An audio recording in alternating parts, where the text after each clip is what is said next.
Okay. அப்படியே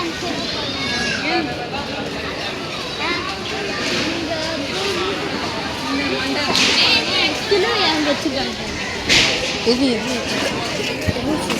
எதுவும் இல்லையே.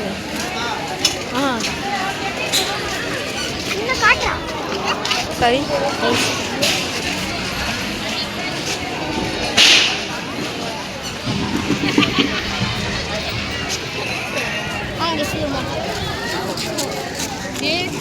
அடுத்தது ஒரு யூடியூப் போடுவோம்.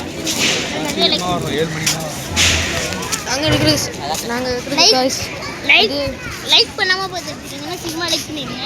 Like and subscribe.